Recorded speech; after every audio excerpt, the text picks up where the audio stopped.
Hello everyone, আমি Arnab. Welcome to my another blog. আজ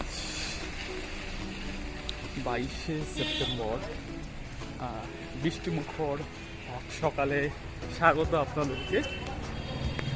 এই জিমে যাচ্ছি। আজকে একটা গুরুত্বপূর্ণ দিন। আজকের থেকে ভারতবর্ষে নতুন জিএসটি রেট অ্যাপ্লিকেবল হচ্ছে। অনেক কিছু চেঞ্জেস হয়েছে।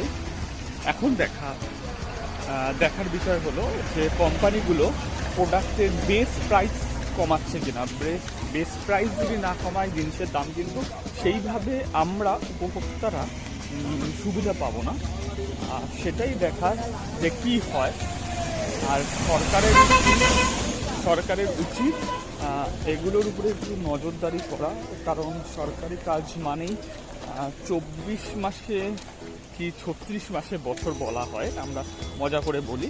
সরকারের নিয়মিত নজরদারি চালানো উচিত যে কোম্পানির বেস প্রাইস কমাচ্ছে কিনা।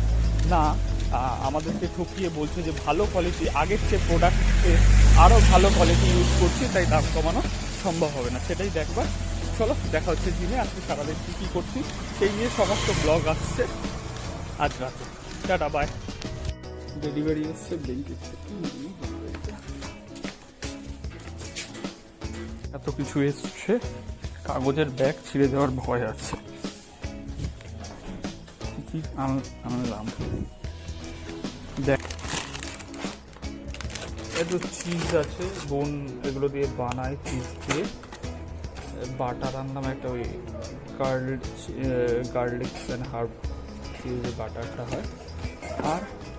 আর এই ল্যাকটোজ ফ্রি দুধ। এমনিতেও দুধ খেতে পারি না। আর এই মাদার ডাইরি দই। এই হলো আজকের আনা হলো। এবার এই হলো গাছের প্রোটিন শেক, ভিজানো ছিল 3-4 দিন ধরে। আজকে দেবো। আজকে মেঘলা ওয়েদার, ভয়ও লাগছে যে ফাঙ্গাস অ্যাটাক হতে পারে। এটা আছে বাদাম খোল আর ভাতের মাড়, ভিজিয়ে রাখা মাটির হাঁড়িতে।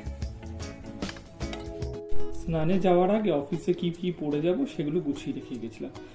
তোমরা ভালো মতোই জানো যে আমি ডেইলি ব্লগ বানাই না, সেই জন্য আমার অভিজ্ঞতা নেই কিভাবে বানাতে হয়। ছোট ছোট ক্লিপ। তারপর অফিস যাওয়ার সময় এত তাড়াহুড়ো থাকে, এই শ্যুট করতেও বেশ খানিকটা সময় যায়। আমি প্রত্যেক দিনই জিম থেকে এসে লেট হয়ে যায় অফিসে যেতে। এই স্নান করে সবকিছু করতে করতে রেডি হতে, যা শ্যুট করবো সেগুলো মনে থাকে না।